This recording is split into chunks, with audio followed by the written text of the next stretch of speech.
Terjadi kisah di Riyadh, seorang ibu, kisah nyata di Saudi. Ini di Riyadh ini sudah masyhur ceritanya nih.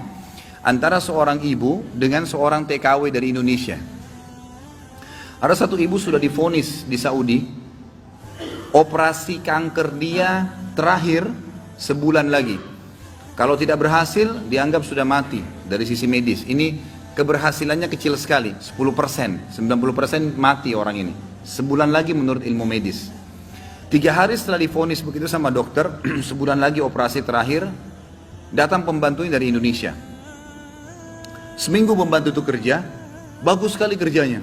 Masya Allah bersihin rumah, masak segala. Tuan rumahnya ini senang.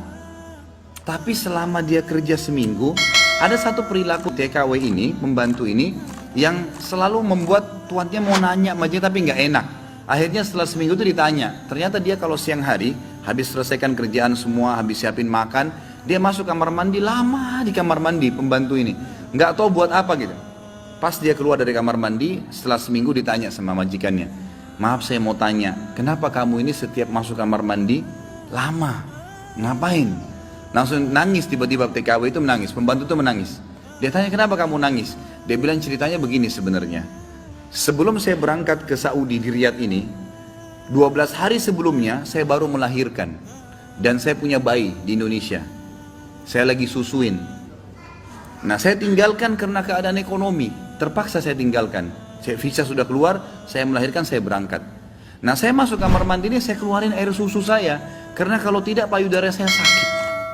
Coba, kalau antum dengar keluhan seperti ini dari pegawai, dari staf, dari orang, apa yang antum lakukan? Perhatikan perilakunya muslimah ini, ya. Majikannya buat apa? Ini ternyata menjadi penyebab penyakitnya hilang. Apa yang dia buat? Dia bilang baiklah. Sambil dia nangis, dia dengar ceritanya, dia bilang baiklah.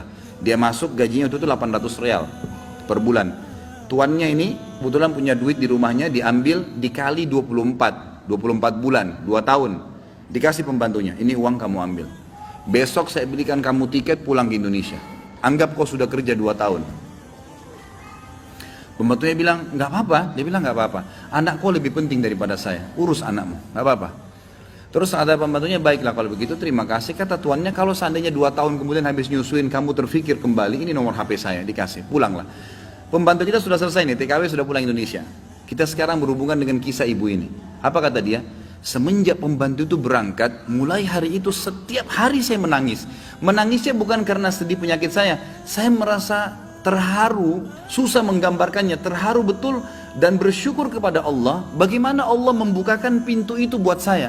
Saya selalu bersyukur terus sama Allah karena saya terfikir untuk kasih gaji 2 tahun.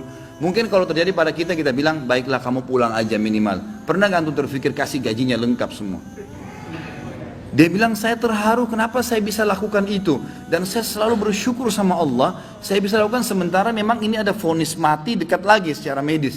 Dia bilang, tiap hari saya menangis. Dan setiap kali saya menangis, saya merasa ada satu kepuasan dan keadaan saya lebih baik. Ringkas cerita, tiba masa operasi, ditelepon rumah sakit, disiapin semuanya alat operasi. Tiba di rumah sakit, dicek sebelum operasi, dokternya duduk setelah cek di kursi lalu bertanya, kamu berobat kemana sebulan ini?